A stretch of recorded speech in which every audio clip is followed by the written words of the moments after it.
গোটা গোটা পটলগুলোকে একটু চেঁচে নিয়েছি।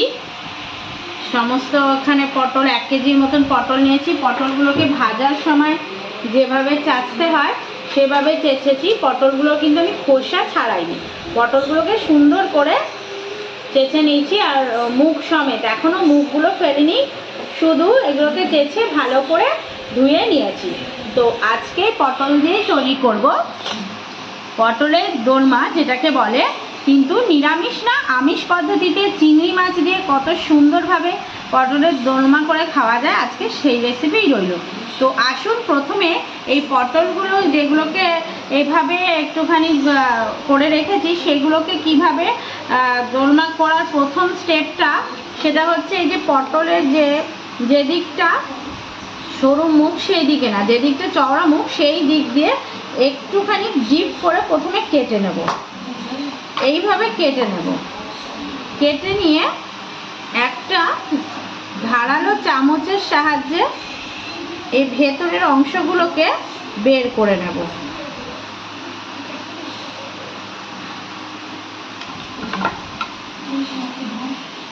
ভেতরের অংশগুলোকে সুন্দর করে বের করে নেব। যদি গায়ের খোসাটা পুরোপুরিভাবে অনেকেই ছাড়িয়ে নেন, তারা পছন্দ করেন, সেক্ষেত্রে কি হয়, পটলটা একটু নরম হয়ে যায়, হালকা হয়ে যায়। এইভাবে করলে পটলটা কিন্তু বেশ সুন্দর থাকে, কোনো অসুবিধা হয় না, পুর ভরতে এবং পরে ভাজার ক্ষেত্রেও কোনো অসুবিধা হয় না। এই যে এইভাবে পটলের ভেতরের থেকে সমস্ত জিনিস আমি এই প্লেটে বার করে নিয়েছি। এক এক করে সব পটলেরই কিন্তু এইভাবে ভেতর থেকে সব কিছু বার করে নেব। আরেক দিক কিন্তু আমি কাটবো না, এটা যেরকম রয়েছে সেরকমই থাকবে। এই পটলটা আমার হয়ে গেছে, আমি আরও একটা করে দেখাচ্ছি। পটলের সরু দিকটা না, চওড়া দিকটা দিয়ে কিন্তু মনে রাখতে হবে, কাটতে হবে মাথাটা, ঠিক এইভাবে। আবার একই প্রসেসে এই পটলেরও আমি ভেতরের অংশগুলো সব বার করে নেব। একটু চামচটা যেমন নেবেন যাতে একটু ধারালো হয়, তাহলে সুবিধা। এইভাবে সমস্ত পটলগুলোর ভেতরের যে অংশটা সেটা বের করে নেবে। এভাবে চামচ আস্তে আস্তে করে ঘোরালে অনায়াসেই ভেতরের জিনিসগুলো কিন্তু এরকম সুন্দর করে বেরিয়ে আসবে। একটু সময় সাপেক্ষ ব্যাপার, পরিশ্রম বলতে কিছুই নেই, সমস্ত ঘরোয়া উপকরণ, সময় সাপেক্ষ ব্যাপার, কিন্তু যখন শেষে তৈরি হয়ে যাবে যে সাফল্যতাটা আসবে সেটা কিন্তু অনেক বেশি ভালো লাগবে। এই যে এই পটলটারও কিন্তু আমি এরমভাবে বার করে নিয়েছি। ঠিক এইভাবে সমস্ত পটলেরই ভেতরের অংশ কিন্তু আমি বার করে নিয়ে দেখাচ্ছি। পটলগুলো ভেতর থেকে সমস্ত এই দানা বা ভেতরের জিনিসগুলো বার করে নিয়ে সমস্ত পটলের ভেতর থেকে খালি হয়ে গেছে। এরপরের স্টেপে যাব। কড়াই গরম করে এতে দিয়ে দেব তেল, সর্ষের তেল। রান্নাটা সর্ষের তেলেই করব। আর এখানে আমি একটা ছোট ফ্রাইং প্যান মতন বসিয়েছি যাতে রান্নাটা একটু তাড়াতাড়ি করতে পারি। এর প্যান গরম হয়ে গেছে, এখানেও দিয়ে দেব একটু তেল, অল্প করে। তেল গরম হয়ে গেছে, পটলগুলো এবার আমি এর মধ্যে দিয়ে দিলাম।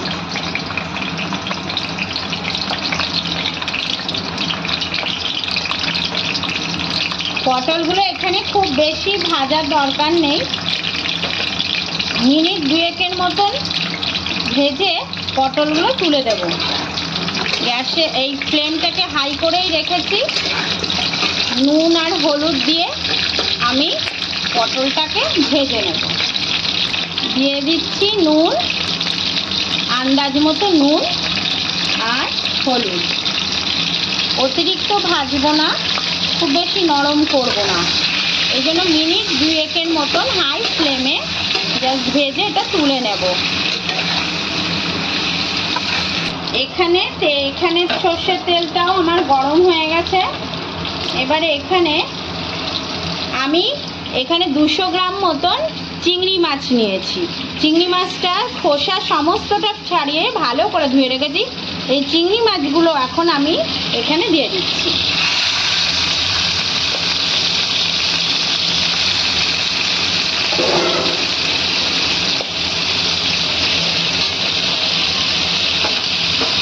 এখানে ফ্লেমটা লো টু মিডিয়ামে করে রাখবো, অতিরিক্ত হাই করব না। করে এখানেও দিয়ে দেব স্বাদ একটু আন্দাজ মতো নুন অল্প করে, আর একটু হলুদ। চিংড়ি মাছটা অবশ্যই ফ্লেমটা লো টু মিডিয়ামে রেখে 40 থেকে 50 সেকেন্ড মতন একটু ভেজে নেব। এদিকে পটলের দিকে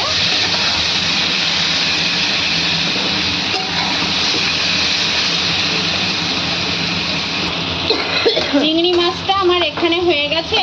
আপাতত গ্যাসের ফ্লেমটা বন্ধ করে দিচ্ছি যতক্ষণে মিশ্রণটা রেডি করছি।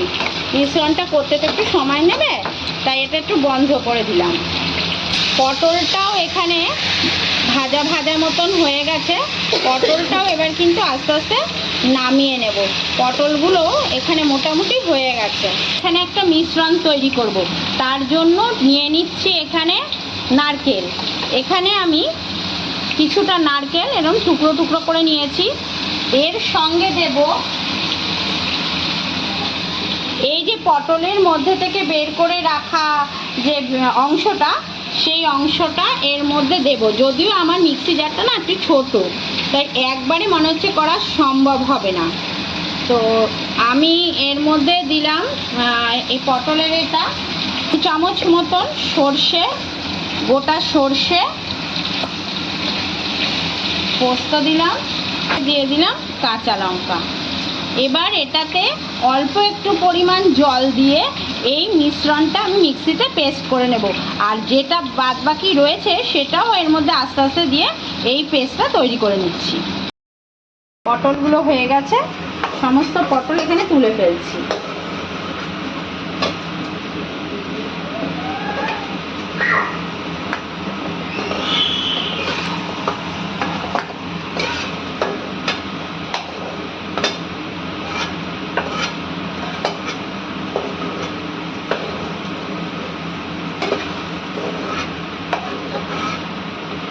পটলগুলো আমার তোলা হয়ে গেছে। আপনারা ছুরি দিয়েও চপ করে নিতে পারেন, কিন্তু আমার কাছে এই যে ভেজিটেবিল কাটার একটা জিনিস আছে, মানে মেশিন। এগুলো অনায়াসেই কিন্তু বিভিন্ন সাইটে কিনতে পাওয়া যায় বা দোকানে কিন্তু এগুলো কিনতে পাওয়া যায়। তো আমি একটা সেরকম জিনিস নিয়ে নিয়েছি। আমি মিক্সিতে করছি না বা ছুরি দিয়েও করছি না, আমি চিংড়ি মাছগুলো এবার এতে দিয়ে দিলাম। এতে করে কি হবে, চিংড়ি মিক্সিতে দিলে চিংড়ি মাছটা পুরোপুরি পেস্ট হয়ে যাবে, আমি সেটা চাইছি না। আর এতে দিলে কি হবে, চিংড়ি মাছটা কিন্তু খুব সুন্দর আমি যেরকম চাইছি সেই অনুযায়ী এটা ছোট ছোট ছোট ছোট পিস হয়ে যাবে। সেটা আমি দেখাচ্ছি। জিনিসটা এইভাবে যখন আমি টানছি তখন কিন্তু ভেতরে চিংড়ি মাছগুলো আমার পিস হয়ে যাচ্ছে। ছোটো ছোটো ছোটো আমি যতটা পরিমাণ চাইবো সেই অনুযায়ী হয়ে যাবে। চিংড়ি ভেজেছি যেই প্যানে, সেই প্যানেই আমি আবার একটু সর্ষের তেল দিয়ে দিলাম, তাহলে চিংড়ির ফ্লেভারটা এর মধ্যে থাকবে। গরম হয়ে গেছে, দিয়ে দেব ছোটো 4 চামচের 1/2 চামচ মতন একটু কালো জিরে। কালো জিরেটার থেকে সুন্দর একটুখানি গন্ধ বেরোতে না বেরোতেই এখানে গ্যাসের ফ্লেমটা একটুখানি লো করে দিয়ে দেব 4 থেকে 5টা রসুন আমি থেতো করে নিয়েছি। এই রসুনে এটা দিয়ে দিলাম। হালকা হাতে একটু জাস্ট নাড়িয়ে নেব, বেশি নাড়াবো না যাতে রসুনটা পুড়ে না যায় বা লাল রং না হয়ে যায়। এটা একটুখানি কাঁচা গন্ধটা যাওয়া পর্যন্ত ফ্লেমটা লো রেখে একটু নাড়িয়ে নিচ্ছি। রসুনটা আমার এখানে হালকা ভাজা ভাজা হয়ে গেছে। যে পেস্টটা করেছিলাম মিক্সিতে সমস্ত কিছু দিয়ে, সেই পেস্টটা এবার এখানে দিয়ে দিচ্ছি। পটলের ভেতরের অংশ, নারকেল, সর্ষে, পোস্ত, কাঁচা লঙ্কা, এই সমস্ত কিছুর পেস্টটা এখানে দিয়ে দিচ্ছি। যাই হোক, চামচ দিয়ে হলো না শেষ অবধি, আমি হাতই ব্যবহার করলাম। সব জিনিস তো চামচ দিয়ে হয় না, সে দেখানোর ক্ষেত্রে করতে হয়, কিন্তু হাতটাই ভালো, তাই না? হয়ে গেল, ব্যাস। এবারে এটাকে নাড়িয়ে নেব, নুন আর হলুদ দিয়ে এটাকে একটু নাড়িয়ে একটু শক্ত মতন, একটু টাইট মতন করে নেবো, আটা মাখা মতো, তবে অতটা ঠাসতে হবে না। দিয়ে দিচ্ছি হলুদ কালারের জন্য এবং স্বাদ অনুযায়ী নুন। এটা মাথায় রাখতে হবে, আমি যখন গ্রেভি করব তখনও কিন্তু তাতে নুন দেব। ভালো করে ফ্লেমটাকে এবারে মিডিয়াম টু হাইয়ে করে দিলাম, আর পুরটাকে সুন্দর করে একটু নাড়িয়ে নেব। অনেকে অনেকভাবেই এই পুরটা বানিয়ে থাকেন, এটা কিন্তু নিরামিষ পদ্ধতিতেও হয়ে থাকে। তো আজকে আমি চিংড়ি মাছ দিয়েই করে দেখালাম।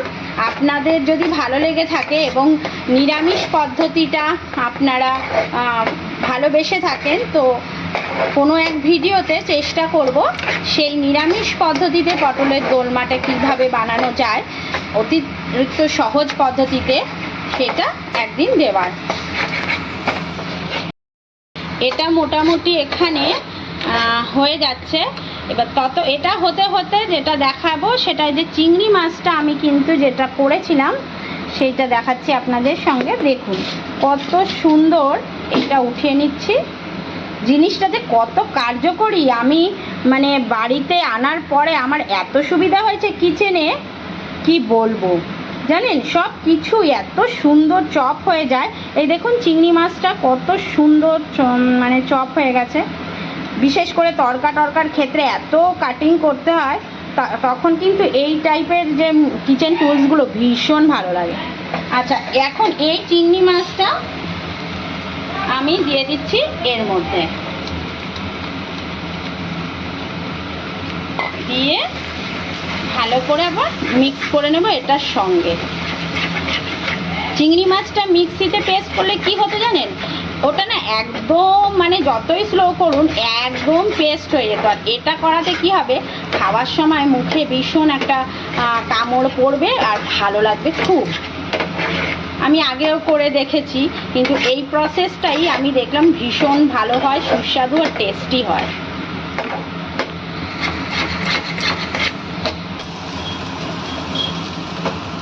তাহলে চিংড়ি মাছের পুরটা রেডি হয়ে গেল। এখানে গ্যাসের ফ্লেমটা বন্ধ করে দিলাম এবং এটা একটা প্লেটের মধ্যে নামিয়ে নিচ্ছি। এই পুরটা দিয়েই কিন্তু গরম ভাত সুন্দর খাওয়া যাবে, একদম বাটা বাটা লাগে একদম।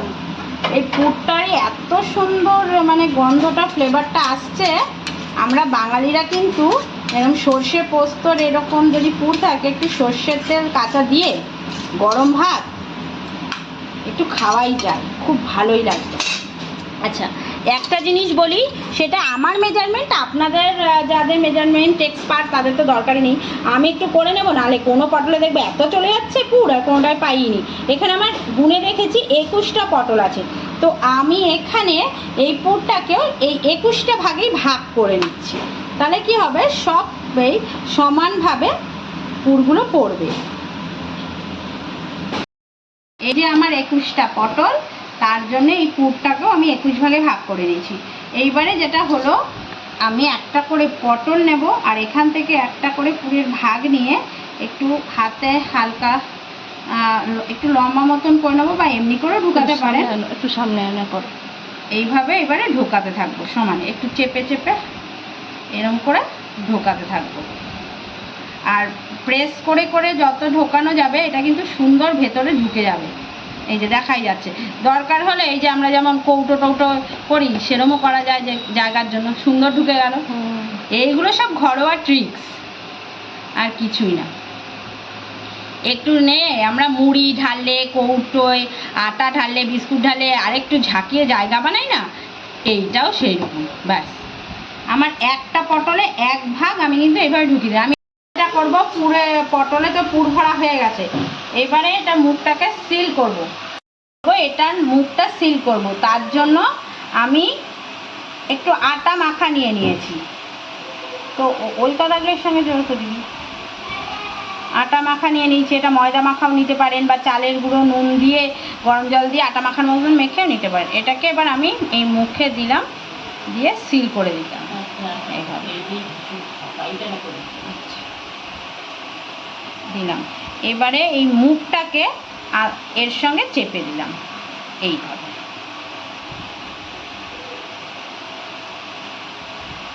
এই আমার তৈরি হয়ে গেল একটা পুর। এক্সেস আটাটা এখান থেকে কিন্তু কেটেও ফেলে দেওয়া যায়, যেটা আমার দরকার নেই। এই আমার কিন্তু একটা পুর ভরা পটল রেডি। কেউ যদি মনে করেন এভাবে রান্না করবেন তাহলে সেভাবেও রান্না করতে পারেন। পটল ভাজার তেলে আমি আর তেল দিলাম না, এখানে অনেকটা তেল রয়েছে, অতিরিক্ত তেল দেওয়ার দরকার নেই। তেল গরম হয়ে গেছে, এখানে দিয়ে দেব একটা তেজপাতা, 3টে শুকনো লঙ্কা একটু ভেঙে দিলাম, অল্প একটু দিলাম দারচিনি, 4টে এলাচ ফাটিয়ে দিয়েছি, ফেটিয়ে না তো ডিম ফাটায়, ফাটিয়ে দিয়েছি।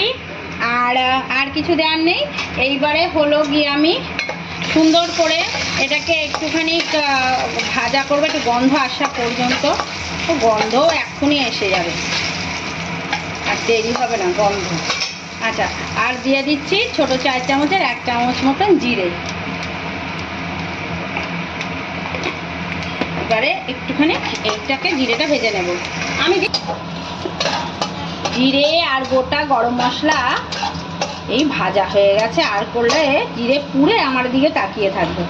এবারে দিয়ে দেব নারকেল কোড়া, অল্প একটু নারকেল কোড়া দেবো। ওই সাকুল্যে বড় 4 চামচের 1 চামচ মতন হবে, যেহেতু বাটাতেও নারকেল কোড়া দিয়েছি, এতে আর অতিরিক্ত ব্যবহার করলাম না। নারকেলটাকে এগুলোর সঙ্গে একটু সুন্দর করে ভেজে নেব। হ্যাঁ, এই মিক্সি জারটায় যেটা করেছিলাম পেস্ট, সেটাই নিয়ে নিচ্ছি, এটা ধোয়াধুয়ি করিনি, তাহলে মশলাটা একবারে যাবে। আচ্ছা, এখানে আমি দিয়ে দিচ্ছি পেঁয়াজ কুচানো, একটা পেঁয়াজ, 1 ইঞ্চি মতন আদা, আর 6-7টা রসুন। এই সমস্ত কিছু দিয়ে আমি এটাকে সুন্দর করে একটা পেস্ট তৈরি করে নেব। এই নারকেলটা ভাজা হয়ে গেছে, এবার দিয়ে দিচ্ছি আদা রসুন পেঁয়াজের যে পেস্টটা করলাম, সেই পেস্টটা দিয়ে দেব। এখন কিছু গুঁড়ো মশলা হালকা হাতে একটু নাড়িয়ে নিচ্ছি। এবার এক এক করে একটু গুঁড়ো মশলা দিয়ে দেব। গ্রেভিটা করা খুবই সহজ। এবার এক এক করে দিয়ে দিচ্ছি গুঁড়ো মশলা। প্রথমেই দেব 1 চামচ মতন ধনের গুঁড়ো, 1 চামচ মতন জিরের গুঁড়ো,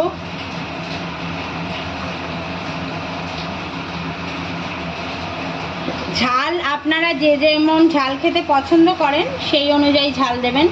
দিয়ে দিলাম 1 চামচ মতন লঙ্কার গুঁড়ো এবং দেব হলুদ। এই সমস্ত উপকরণ দিয়ে একটু জল দিয়ে দেবো, যাতে মশলাগুলো পুড়ে না যায়।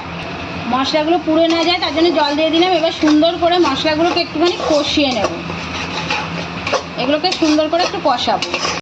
আচ্ছা, এখানে আমি আর একটা পেস্ট করছি। তো ভাববেন হয়তো ওরে বাবারে কত কিছু দিচ্ছে, জিনিসটাই তো তাই, পটলের দোলমা, এ ভীষণ টেস্ট হয় খেতে। তাই একটু সময় সাপেক্ষ দিয়ে দিচ্ছি 7-8টা কাজু, 1 চামচ ছোট 1 চামচ মতন দিয়ে দিলাম এখানে চারমগজ, দিয়ে দেবো একটা ছোট টমেটো, আর এখানে দিলাম 5টা কাঁচা লঙ্কা। এই দিয়ে এবারে এইটার একটা পেস্ট তৈরি করব। আর কোনো পেস্ট তৈরি করব না, এইটা একটুখানি জল দিয়ে এটার একটা পেস্ট তৈরি করে নেবো। আচ্ছা, এবারে আমি এই মশলাটা কষানো হয়ে গেছে, এবার আমি দিয়ে দিচ্ছি কাজু বাদাম, চারমগজ, টমেটো আর কাঁচা লঙ্কার যে পেস্টটা করলাম এখন, সেই পেস্টটা এর মধ্যে দিয়ে দিচ্ছি। দিয়ে এটা গ্যাসের ফ্লেমটা একটু কমিয়ে দেবো, দিয়ে ভালো করে এবার এগুলো একসঙ্গে একটুখানি নাড়িয়ে নেব। যদিও মিক্সিটা ধুয়ে এই জলটাও আমি এর মধ্যে দিয়ে দেবো, অনেক লাগা রয়েছে। দিয়ে একটু মশলাটা কষিয়েই আমি ঝোলটা দেব। মশলাটা কষানো হয়ে গেছে, এইবারে আমি এতে দিয়ে দেবো জল। আমি চিংড়ি মাছ যে করেছিলাম সেই বাটিটা ধুয়ে জলটা দিলাম। মা ঠাকুমারা বলতো এই ধোয়া জল দিলে তরকারির স্বাদ নাকি আরও অনেক গুণ বেড়ে যায়। আপনারা কতটুকুনি গ্রেভি রাখবেন সেই বুঝে এটা করবেন। তবে একটা কথা, এটা কিন্তু ট্যালট্যালে ঝোল হয় না, অনেকটা কিন্তু থকথকে গ্রেভি হয়, গা মাখা মাখা। আমি এর মধ্যে আর জল দিচ্ছি না। এবারে আমি দিয়ে দেবো এতে স্বাদ অনুযায়ী নুন। বিশেষ কিছু, সমস্ত কিছুই দেওয়া হয়ে গেছে, আর কিছু দেব না। ভাবছেন কত কিছুই তো দিয়েছে, আর কি দেবে। তো পটলের দোলমা তো খেতে গেলে তো একটুখানি যত্তু জাহেদ করতেই হবে। নুনটা স্বাদ অনুযায়ী দিলাম। অনেকেই আমায় জিজ্ঞেস করে তুমি হাত দিয়ে এইভাবে নুন দাও, নুন বেশি হয়ে যায় না? বিশ্বাস করুন, আমার এই হাত দিয়ে নুনই কিন্তু আমাদের পারফেক্ট হয়, তাই না? একদম। ব্যাস, এবারে ঝোলটা একটু ফোটা পর্যন্ত অপেক্ষা করব। এই হালকা একটু চিনি দিলাম। যারা চিনিটা স্কিপ করতে চান অবশ্যই করতে পারবেন, তবে নারকেলটা যদি মিষ্টি না হয় তাহলে একটুখানি চিনি ব্যবহার করাই মনে হচ্ছে আমার ভালো। হালকা হালকা একটুখানি ঝালমিষ্টি মতন হয়। আর পটল দেওয়ার আগে আমি এখানে গরম মশলাটাও দিয়ে দেবো, কেননা আমি বেশি নাড়াতে চাইছি না পটল দিয়ে, তাহলে আবার পটল যদি ভেঙে যায়, পুরগুলো যদি বেরিয়ে যায়, তাহলে রেসিপিটাও নষ্ট হয়ে যাবে, পরিশ্রমটাও আমার বৃথা হয়ে যাবে, তাই না? সুতরাং আমি এই ট্রিক্সটাই ব্যবহার করি। প্রথমে নাড়ানাড়ি যত জিনিস আছে এগুলো দিয়ে দিই, দিয়ে ভালো করে ঝোলটা সুন্দর করে ফুটিয়ে নিয়ে এবারে ওইটা দিয়ে দেবো। এইবার এটাকে সুন্দর করে ফুটিয়ে নিয়ে পটলগুলো আমি দিয়ে দেবো, তাহলে আর কোনো টেনশন নেই। এই টিপসটা আপনারাও ব্যবহার করতেও পারেন, নাই বা পারেন।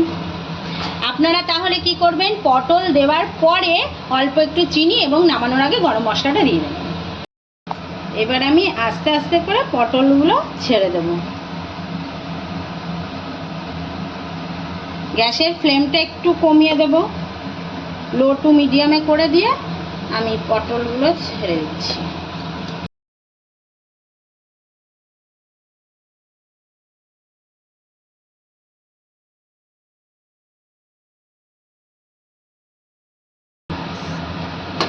গ্যাসের ফ্লেমটা বাড়িয়ে দিলাম, এটাকে সুন্দর করে একটু ঢেকে ফুটিয়ে নেব, তাহলেই রেডি হয়ে যাবে। 3-4 মিনিট ফুটিয়ে নেব সুন্দর করে, তাহলেই রেডি হয়ে যাবে পটলের দোলমা। আমার পটলের দোলমা রেডি হয়ে গেছে। এবার গ্যাস বন্ধ করে দিয়ে সার্ভ করে তারপরে দেখাচ্ছি। তাহলে চিংড়ি মাছ দিয়ে পটলের দোলমা তৈরি হলো। রেসিপিটা যদি ভালো লেগে থাকে তাহলে লাইক করবেন, বন্ধুবান্ধবের সঙ্গে শেয়ার করবেন। আর যারা এখনও আমাদের চ্যানেলটা সাবস্ক্রাইব করেননি তাদের কাছে অনুরোধ রইল, যদি ভালো লেগে থাকে তাহলে একটা সাবস্ক্রাইব করে দেবেন। ভারতবর্ষে ভারতনগর ততুল্লার চ্যানেলে আজকে এ পর্যন্তই থাকলো। নতুন কোনো রেসিপি নিয়ে আবার দেখা হবে। নমস্কার।